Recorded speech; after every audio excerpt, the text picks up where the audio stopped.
I want you to think about what you feel when you get dressed up, or you put on a tux, or you put on a nice suit and you go to an event.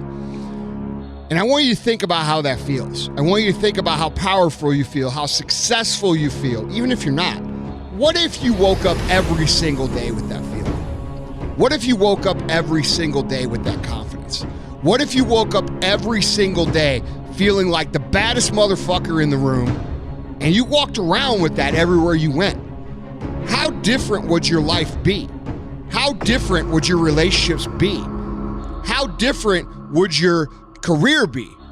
But how do we translate that into day-to-day life? Because even people who wear suits know that if you wear a suit every day, it loses its luster.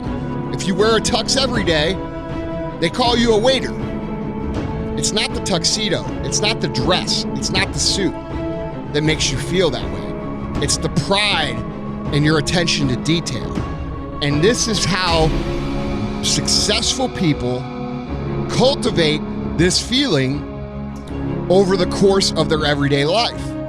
You have to understand that you feeling that way is a direct reflection of how you're living up to the standards that you know in your heart you hold for yourself.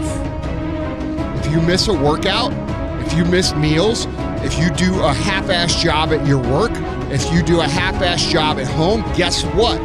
You are not going to have that crazy feeling of superpower.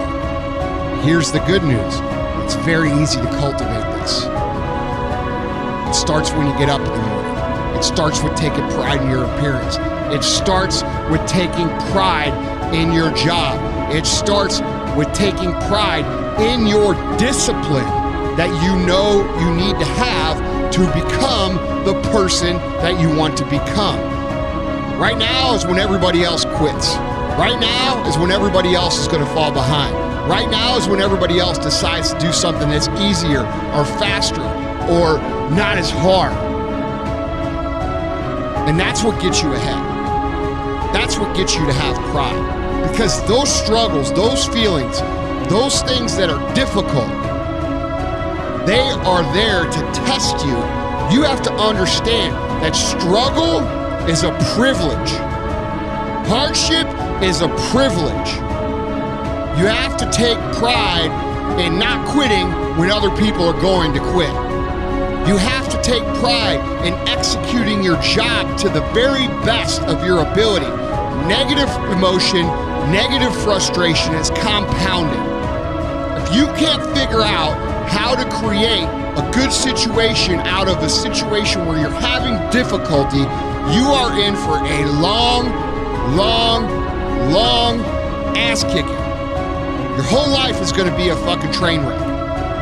We talk about how the competition is the greatest at the bottom of the pyramid. The reason the competition is the greatest at the bottom of the pyramid is because it's easy. As you not just enduring your struggles and enduring your frustration, but turning them into a privilege, knowing that they're teaching you a lesson, knowing that other people who aren't as gritty and tough as you are quitting while you're sitting there suffering. Suffering is a fucking privilege.